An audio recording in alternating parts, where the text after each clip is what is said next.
Hello, good Saturday morning. Afternoon na pala. It's 1 p.m. na pala. Galing kaming market sa Eindhoven. Pupunta kami sa uncle tsaka auntie ni Ruth sa kabilang town, sa Veghel, yung binibisita namin minsan. Magaling magluto. Magkasama kami kanina, kaso we will drop by their place, mag-coffee daw, and yeah, sandali lang, and then punta na kami para i-drop si Ana sa kanyang lola, and then mag-grocery para sa dinner mamaya kasi magluluto po tayo ng Filipino food. Yeah, Filipino food. High five. Magdi-dinner kami kasama ang mama, papa ni Ruth, tsaka yung uncle, tsaka auntie ni Ruth na gumawa sa namin, yung, how do you call that, papa? At the back ba? What that Mari made? Life. The life. Yung parang, kuan ba? Kaning, unsingan ani? I don't know how you call that in Cebuano. Basta mura siya payong, mura siya payong pero siya pa, automatic siya pa. Hindi ko sure kung na-term na sa Bisaya, no? But anyway, I wanted to get milk tea today, but there's no milk tea at the toko that we went to. No, they have a lot of stuff. Yeah, in Oriental there is for sure. I saw but they have other stuff. Oriental. Also that Oriental doesn't sell. Yeah, maybe I didn't see that in Oriental, but for sure they don't have Blanca, coffee Blanca. I have coffee Blanca. Kinuha ko, mahal kaayo. Tag 5 euro kapin. So pila na sa tuwa ang kuha na 10 pieces, but anyway, para lang makatilaw ba kung anak ko nakamata. So anyways, kita-kita lang ta later, no?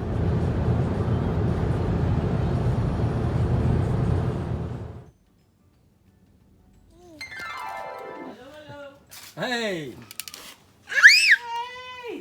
Ja, de knappert is er.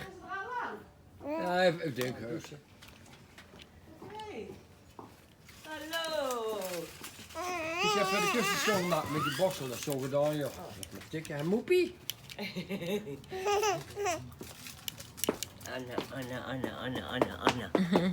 Anna.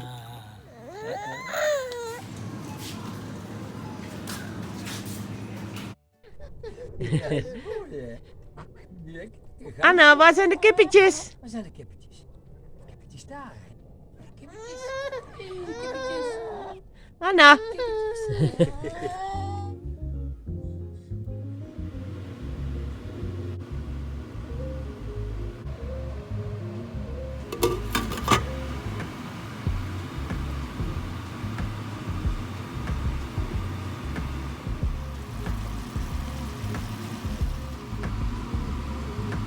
Vandaag ook goed.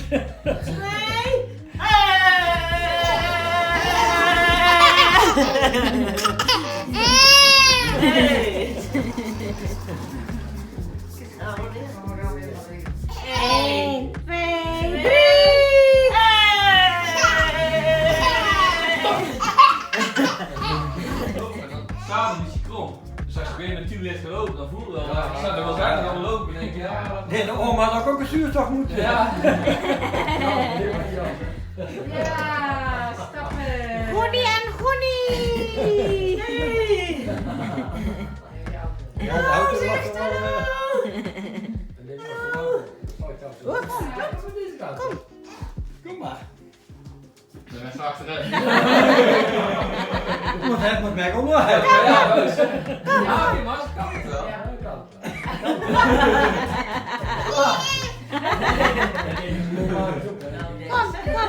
Nee, mooi niet zo. Kom.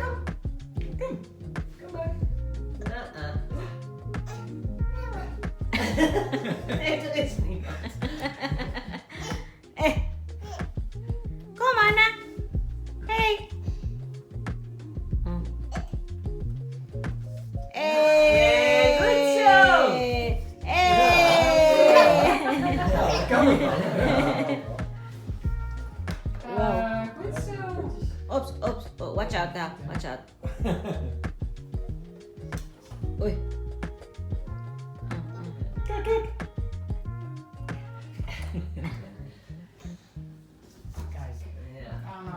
Ja. Oops. Ah, terug uit, goed opmaken. Ja. Als ik kijk nog wel een beetje terug uit van dit zit. Hey. Wat je toe had. Ja, ja, als ik kijk, wat is niet toe Oeps.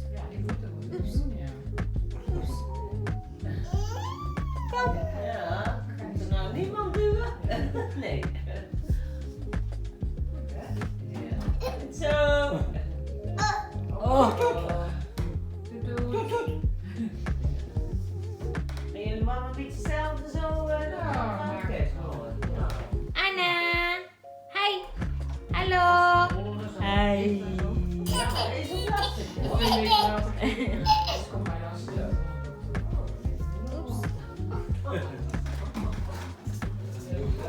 Uy, nag-backing man.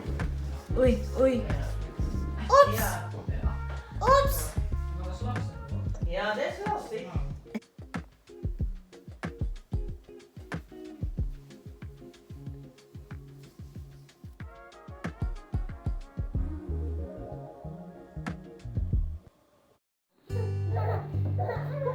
Pak hem maar nou.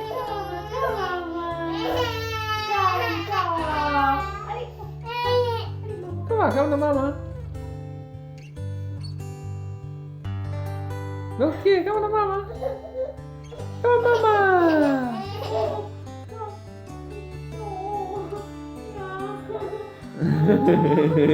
Oh, ik ben trots op jou. Hey. She's really friendly though. She's already smiling at the kids.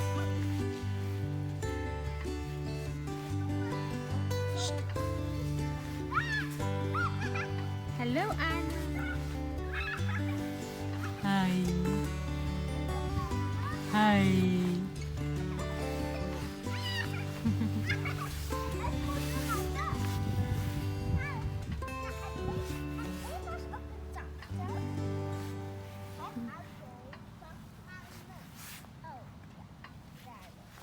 Hello, it's already almost 5 o'clock. 10 minutes na lang and nanood ako ng latest video ni Simply Race. Ano ngayon eh? Tuesday. Yung previous videos ko, ibang days din yun. Hindi ako nakapag-vlog ng maayos kasi medyo busy. These days maraming ganap and then ang dami kong ginagawa sa bahay. Medyo naglinis ako ng maraming basta dapat nilinisin. Share ko lang sa inyo kasi natatawa ako ba. I-off ko si Simply Race man. I-pause ko ba. Hindi ko siya na-record at that time. Nag-check kasi ako sa Marketplace, yung marketplace sa Facebook dito. Kasi I was looking for yung para sa books or something para dito sa sa aming living area ng cast or parang dito yung cast na para sa mga abubot namin ba kasi gusto kong kunin na ito dito kasi nga ang tawag dito yung gubot ba samok yung tawag sa amin samok dami mo nakikita ayoko ng ganyan. So anyways, aghanap ako sa Marketplace tapos may nakita ako doon. Yung area is in Dongen, nasa North Brabant din siya. So, nung dumating si Ruth, nanonood na kami ng movie at the time. Sabi ko sa kanya, uy, may nakita pala akong sa Facebook. Tas siya, free.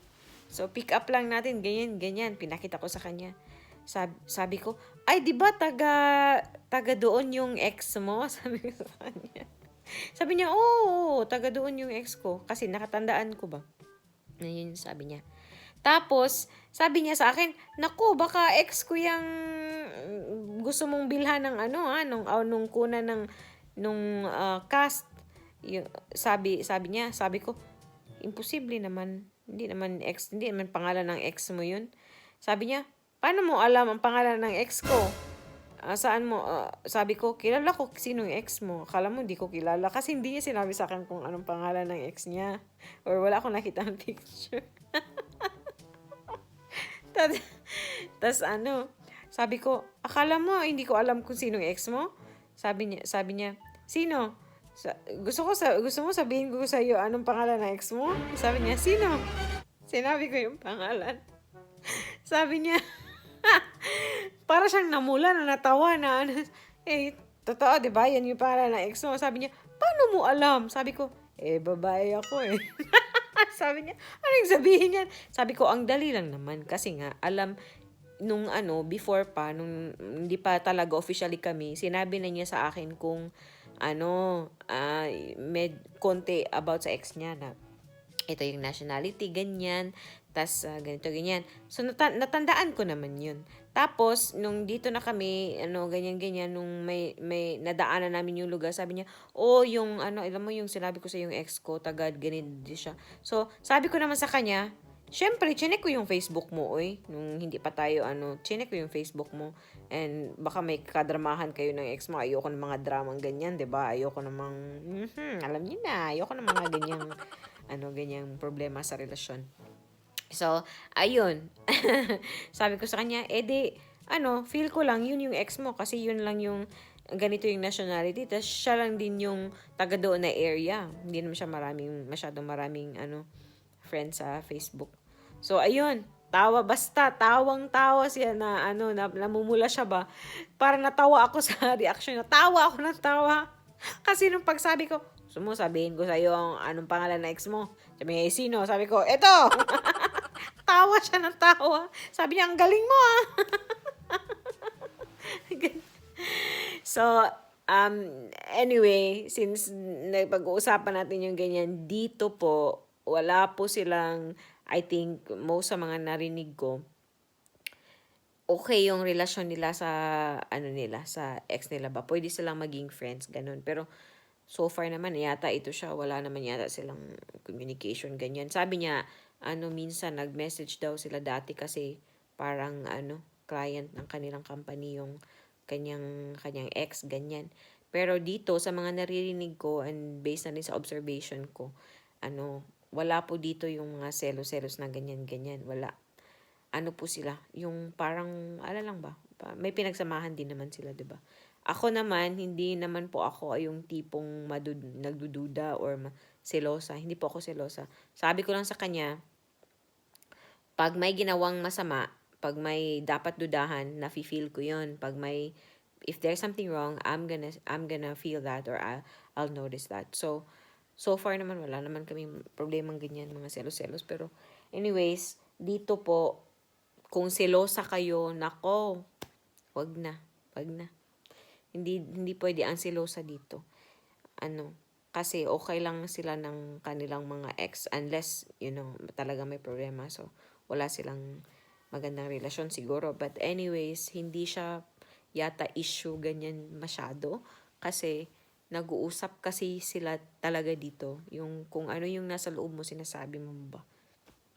So yeah, share ko lang. Kasi nga, nakakatawa yung hindi kasi kami, wala kasi kaming ganyang ni Ruth ba na parang nag-aaway dahil sa isang ex or nag-aaway kami or may misunderstanding kasi may nagselos, ganyan. Wala ba? So, parang minsan pag napag-uusapan namin yung mga ganyan, parang natatawa kaming dalawa ba? Ganyan. Kasi dati din, nung sinasabi ko sa kanya, naalala mo yung sabi ko sa iyo about sa ex ko na ganito? Sabi niya, alam ko na yan. Sinasabihan niya ako. So, nung time na yun, sabi ko, okay, ayoko nang magsabi ng mga ganyan. Baka hindi niya gusto ba. So, yung mga, may naalala ka lang ba? Wala namang drama. Pero yung mga ganyang bagay ba? Normal na conversation ba? So, yeah. So, anyways, yung video natin is medyo, paiba-iba, ganyan-ganyan. Yung mga nakikita ng mga paiba-ibang ginagawa namin ba? Because it's been really busy. And then, I don't know.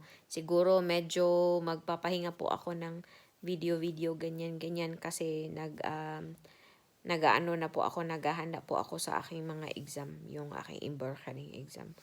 Pakonti-konti nagtitake na ako ng exam kasi 6 yung exam po, tapos mag-uumpisa na yung first exam ko September. So, dalawang exam pala ako sa September. So, yeah, medyo busy. And then, alam nyo na, may anak tayo. May maliit na tayo. And yeah, gusto ko ding i-share sa inyo na si Ana ay naglalakad na. So, mag-start na yung aming habulan. And gusto ko lang din magpasalamat sa mga nanonood palagi ng ating mga videos. And yung mga nagko-comment, yung mga nagme-message sa akin. Yung may page po pala ako sa Facebook. Same din naman ng aking YouTube name na G Sensei TV. So yeah, shout out sa ating mga new subscribers. Salamat sa sa ating channel, pagsuporta. And yeah, sa patuloy na panonood ng ating mga videos. Kung may mga video suggestions kayo, feel free to suggest or to comment. And yeah, I hope you enjoyed this video. And please don't forget to like if nagustuhan nyo ang ating video. And please don't forget to subscribe if hindi pa kayo nakaka-subscribe sa ating channel. And kita-kita na naman tayo sa susunod naming video. Maraming salamat. Mush mush babush.